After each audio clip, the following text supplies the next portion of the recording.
teach our people to come out these Christian churches, come out of sin, come out and not disobey the Lord's commandments, and come out to obey the Lord's commandments. That's what we here to do. I fear nobody but God. Period. Okay. Very much so. And I believe in this. So I know I'm happy. Okay. Well, give me, hey, y'all brothers, find that for me where it says, fear is the beginning of knowledge. And in the Proverbs. Because that's one thing, sister, if you say you fear the Lord, then you're going to fear knowledge. You'll fear the Lord by keeping His commandments. But I keep His commandments. I don't disrespect Him. I don't try to disrespect Him. Well, see, that's the thing. When you fear Him, you're supposed to keep His commandments. You say you fear the Lord. Yeah, and I do keep His commandments. Okay. We're going to show it right quick. Because that's the thing. That's what we out here to show our people, man. A lot of times we think we're doing right, but we ain't doing right. You know what I'm saying, sister? I mean, ain't nobody perfect, but if I see an eye, it's God complete. I'll repeat, sincerely though. You have to do it sincerely. You got to be sincere. You can't keep doing the same. Your brother, bring it out real quick. This is the book of Proverbs, chapter 1, verse 7. The fear of the Lord is the beginning of knowledge. Right. But fools despise wisdom and instruction. So the beginning of the fear is, saying the wisdom, keeping the Lord's commandments. That's the knowledge, that's the wisdom it's talking about. Because a lot of our people, we go off, we think we're doing right, but we're doing wrong. And a lot of fools, they hate knowledge. They hate and despise it. So this is the thing, we're going to get the book of Deuteronomy 22 and verse 5. Book of Psalms, chapter 111, verse 10. The fear of the Lord is the beginning of wisdom. A good understanding have all they that do His commandments. A good understanding is all them that do His commandments. So if you're doing the Lord's commandments, you're going to have a good understanding of it. Yes, I'm always asking this question. Understand like the word. I always pray for other people and to understand other people. And I pray that atheists see the people that don't believe in God. I do want to bring them. That's true. Because but every niche about and confess anyway, something to confess, they might as well do it now. Right. That's what I tell them. That's true. But now you got to be an example, sister. And we're going to show you one of the laws, the commandments that the Lord told our people to keep, and especially for women and for men as well. Bring that out, kid. It's the book of Deuteronomy 22, verse 5. Right. The woman shall not wear that which pertaineth unto a man. So let me ask you a question, sister. What do women wear when pertaining to a man? Stuff. Like stuff that's provocative. Like short skirts, like cleavage out and stuff like that. What specifically? I'm just guessing. I guess I'm right. The woman shall not wear that which pertaineth unto a man. Continue. Neither shall a man put on a woman's garment. So when it says neither shall a man put on a woman's garment. So women shouldn't wear men clothes. Right. Oh, I don't just like that. Okay, so let me ask you, what's men clothes that women wear? What's boxers, t-shirts, and what else? You skipping everything? Pants. Oh, but we gonna freeze. It's gonna be cold. But see, I hear you, but you can wear some tights underneath, but have you dressing outside. I mostly wear tights though. I don't wear. So that's the thing. See, if we're gonna teach our people and pray, we got to do it quarter. You know what I'm saying? Like, you don't understand right now you keep the commandments. Maybe because it's cold, but when you had your head covered, you're supposed to do that thing. You know what I'm saying? Give me that in the book of 1 Corinthians, chapter 13, verse 1. Book of 1 Corinthians, chapter 11 and verse number 3. But I would have you know that the head of every man is Christ, and the head of the woman is the man. Right. And the head of Christ is God. Every man praying or prophesying, having his head covered, dishonor his head. So when a man praying, he prophesying, he had to have his head uncovered. Right. So because the Bible says it. Because you're honoring the Lord. You know what I'm saying? You're honoring Christ. But every woman that prayeth or prophesieth with her head uncovered dishonoreth her head. She dishonoreth her head. Right? Her head is her husband, and if you don't have a husband, your head will be Yahweh Shai at the time till you get your husband. You understand? So I have to have my head covered. Right. Like you got your head covered now. You might not know it. I never knew that. See? So now you have to go and teach other sisters, hey, look, when you're praying or when you're reading the Bible, prophesying to one another, listen, have your head covered. I thought you just supposed to have your head bowed. Covered. Oh, I'm glad I know now. You learn something new every day. All praise. And let me ask you something, sister. Are you still celebrating the holidays that go on in society? Well, not really. I just for like Easter, I thank God for Jesus rising on the third day. I don't really celebrate it. I just say that. And like for Christmas, I just say happy birthday, Jesus. Okay. Now that's the thing. Now you gotta understand this. Easter. You gotta understand Easter is not biblical. You understand? Now the word Easter is in the King James Version, but you read other versions of the Bible, it says Passover. Yeah, Passover. Yeah. Right. So Easter is a Babylonian custom that we never supposed to keep as a people. But here in America, they teaches us this. You know what I'm saying? Come over here. I know, but I really be saying like for the Passover because I just thank God that He rose. Then I can't hear you. I just look at it like I'm just glad He rose on the third day. I don't really call it that. I just thank God He raised. Hey, I just want to say, let you know we're supposed to be following the holiday. Like you said, they say He rose on the third day, right? He's supposed to have died on Friday, right? Then they say He rose on Sunday. Yeah. That's only 2 days. Yeah, it sure is. I always wanted it. See, that's Christianity. And that's worshiping other gods. But that's just and they really come in idol worship. Let's get the book of Exodus chapter 20. Yes. Colossians chapter 2 and verse 8. Right? Beware lest any man spoil you through philosophy and vain deceit, after the tradition of men. After the what? After the tradition of men. Easter is the tradition of men. You gotta recognize they've been keeping Easter since the ancient days. Even before Christ was born, they was keeping Easter. So that was nothing new. That was the tradition that they was keeping back in the ancient days. After the rudiments of the world, and not after Christ. And what?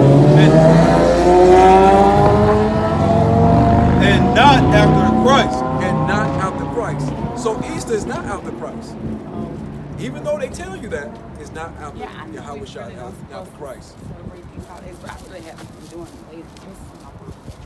But that's good then. So stay away from it and teach others too. Because right here, when you look at it, you can only lead the horse to water. You're gonna do things. What? They say we praise it and all these. And they say the Bible, like believing in God, is the biggest scam. They say the biggest scam. You think that? I know. I don't think so, but that's what people say. Because one thing about it, they've been believing this guy right here. That's what it is. We've been believing this man. Of Persia. And right there, he's a prince of Persia. He's Prince of Persia? That white man, he's not he's black with blue hair. That's right. But see, our people, now this is not the Prince of Persia right here. This is the real figure. I get what you're saying. I'm saying one of the pictures that count was like him, they said he was the Prince of Persia. Okay. Now this right here, this man is Cesare Borgia. Yeah. He's a, you know what I'm saying, he's a devil from Rome. His father was a pope. Yeah, and they painted his head Michael. Huh? They be talking about that's Jesus now, and he the devil. Yeah, he's the devil. They used to have Leonardo da Vinci. He was a painter and a sculptor. They sculpted his picture and they painted his face on millions of paintings around the world. You know what I'm saying? During the Renaissance age. And a lot of rich, wealthy, right people, they used to use that figure, that face, as the picture of hope, the picture of Christ. You know what I'm saying? So that's who we serve in these Christian churches. We've been serving this guy, and we've been doing the tradition that he tells us to do. A lot of our people do. Sister, let me ask you a question. You may not have, but have you did it in the past? No, because I always knew that they weren't right. He didn't look right to me. Okay. Because I always been a person that was strong, like, spirit with God, so I never been drawn to. You never been drawn to? No, I never. That's good. Let me ask you a question. Have you ever went to church? Yes. Have you ever praised the Lord in the church? Yes. Well, then if you praise the Lord in church, you was praising this guy, believe it or not. No, I wasn't praising him. Yes, you was. You probably didn't understand it. But you was praising him. Yes, you was. Hey, Okay. we was. And we're not afraid to say I'm it. finna argue. But think about it, sister. See, that's the thing. We got to be humble to this thing. See, we grown men out here, but we acknowledge we was in Christian churches. We did Lord this thing. forgive me, but I All think I praises. was. All praises. You know, you are under this guy, this devil right here unknowingly. You didn't know. You know what I'm saying? But now that you know, don't go back into the Christian churches. You need to obey the Lord's commandments. Open your Bible and read I've been it. in church in a long time. I just praise Bring the that out Lord right in my quick. heart. Check this out, sister. Bring it out, Exodus chapter 20. Verse 1. Because that's the thing, we've been worshiping other gods. We didn't know that, you know what I'm saying? We've been in this captivity here in America We haven't known that we was serving and worshiping other gods, man. You know what I'm saying? The book of Exodus, chapter 20, verse 1. And God spake all these words, saying, I am the Lord thy God. So the Lord talking to the Israelites. He said, I am the Lord thy God, meaning the God of the Israelites, the God of the so-called black man, Hispanic, and Native Americans.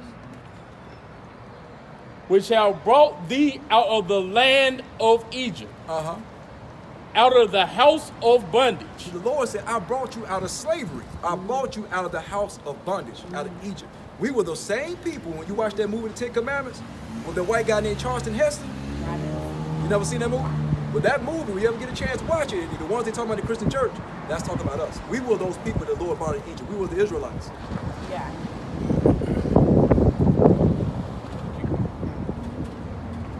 Thou shalt have no other gods before me. The Lord said, thou shalt have no other gods before him.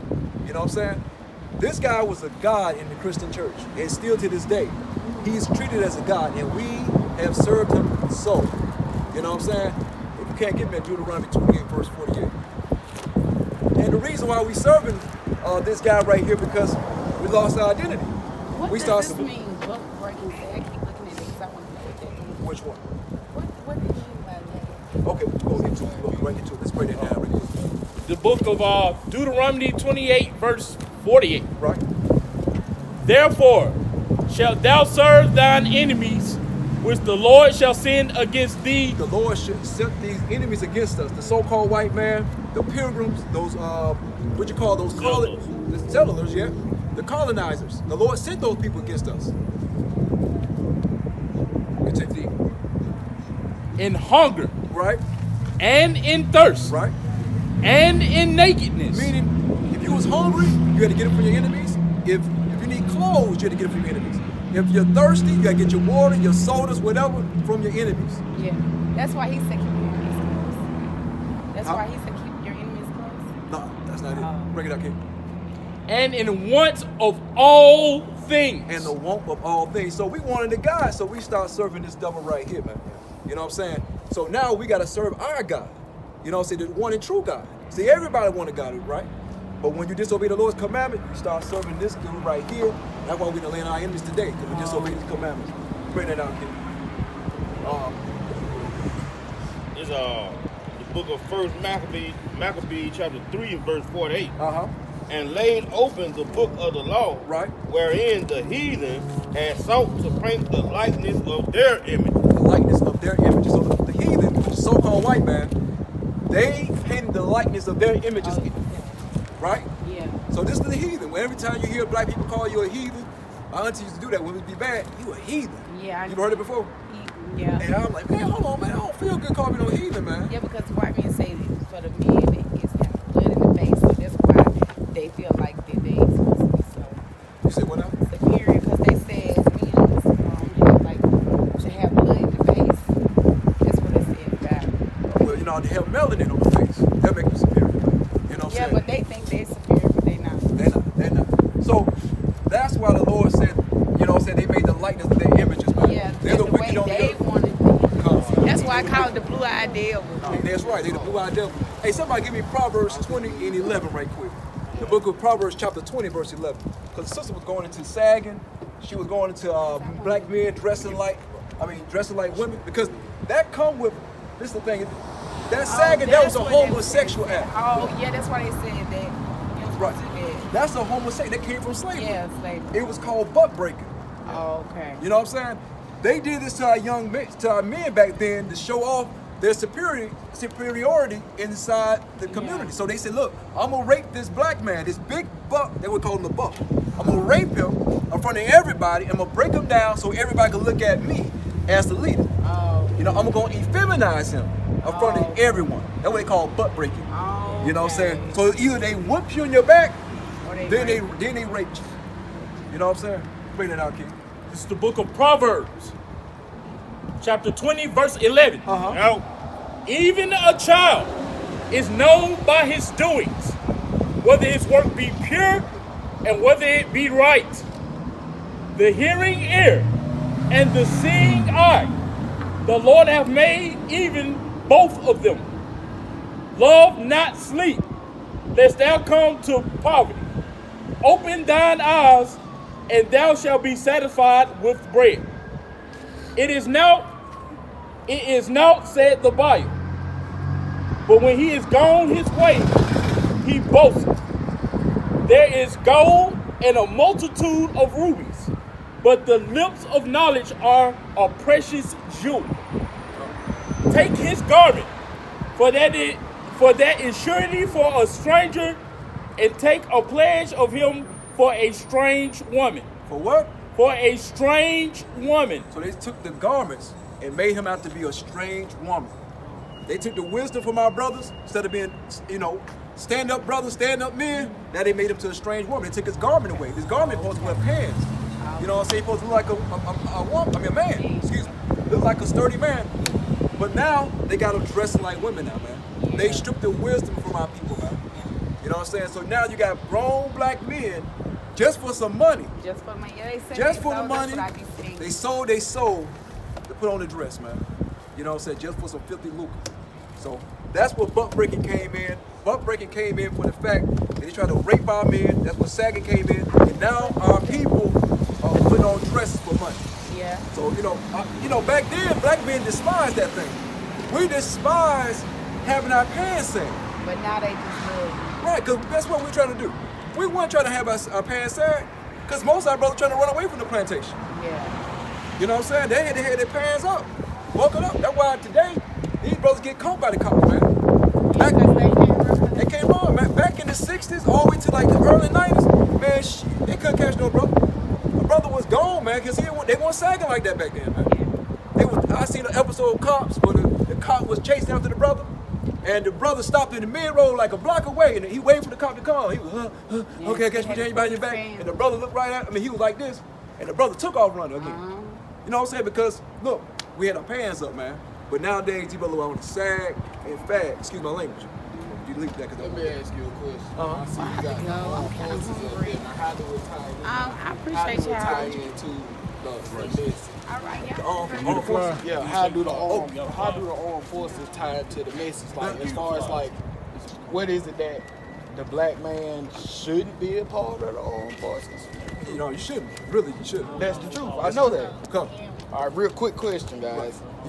I listened to the literature of I.O.I. That's why I walked over. Because I actually do pay attention to it, because it actually makes sense. And y'all reading it out of the same Bible that they reading it out of the church. Come. Been doing that for a while. So I'm trying to see now, like, that I have actually walked up to listen. How does the armed forces tie in? I understand.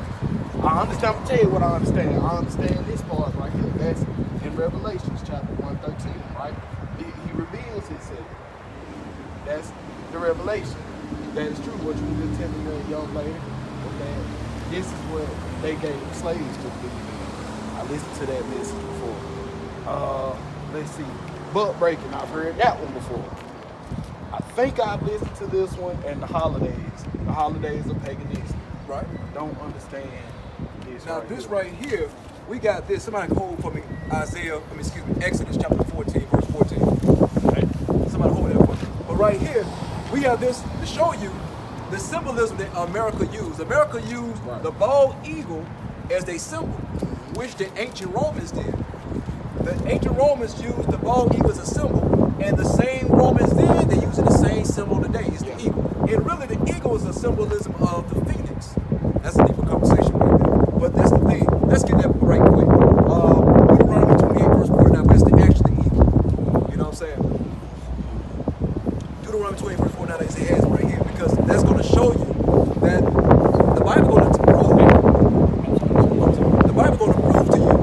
that the eagle is talking about the so-called white man. The book of Deuteronomy 28, verse 49. Right? The Lord shall bring a nation. The Lord shall bring a nation against thee from far. From far? From the end of the earth. Now this is talking about the Israelites. These are the curses that would happen to our people if we disobey the Lord's commandment. Right. The Lord said He want to see a nation from far.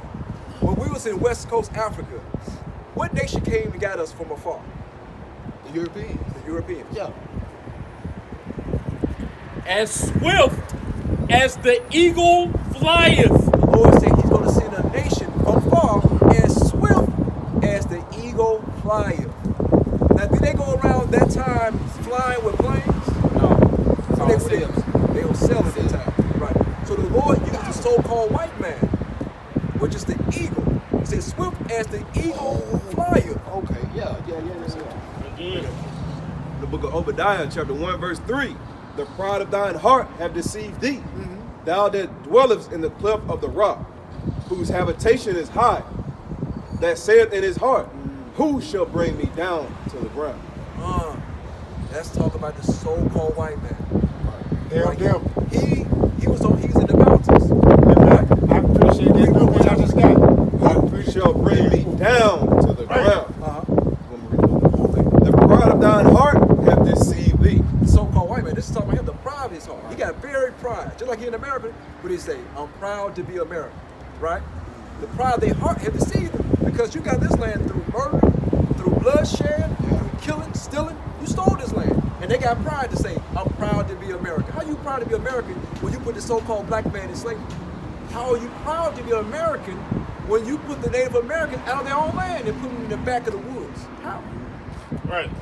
The pride of thine heart hath deceived thee. Right? Thou that dwellest in the cleft of the rock. Because they come from the rocks. They come from the mountains. This is another identification, an indication of the so-called white man. The Caucasus Mountains. Yeah. That's right. He was an eagle, and the Lord going into him being in the mountains. This is talking about the so-called white man. Whose habitation is high. Right? That saith in his heart, who shall bring me down to the ground? He said in his heart, who shall bring him down to the ground? Right? So this America, the same pride as the Edomites had back then, they had the same pride today. Right. Meaning, who gonna bring us down? I'm America. I got the biggest military in the planet Earth. I have all the weaponry that a nation can ask for. I have my money across the planet. I influence millions of people in the world. Who can bring me down? That's what it's going into. This is the indicator of the so-called white man here in America. I Verse appreciate 4. this few minutes, man. I got him. Verse 4. Thou that, though thou exalt thyself as the eagle. As what? As the eagle. As thou exalt thyself, exalt. They put themselves up. They have pride in their heart. Yeah. Thou exalt themselves. Look, I took over the world.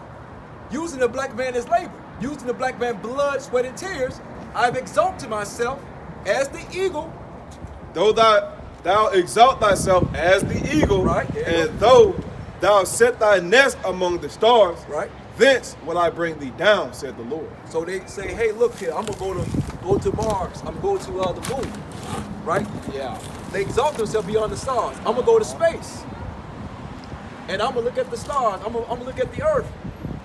And I'm gonna set my nest up there. I'm gonna say I'm in space, put my flag, hey, the eagle has landed.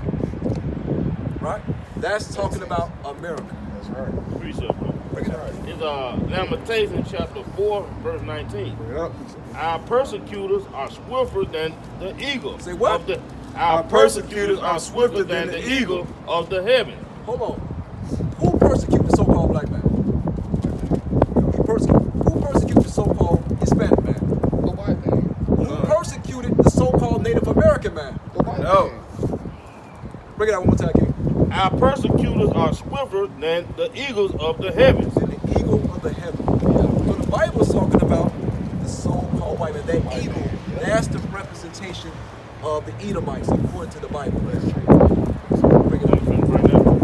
Bring it up. They pursued us upon the mountains.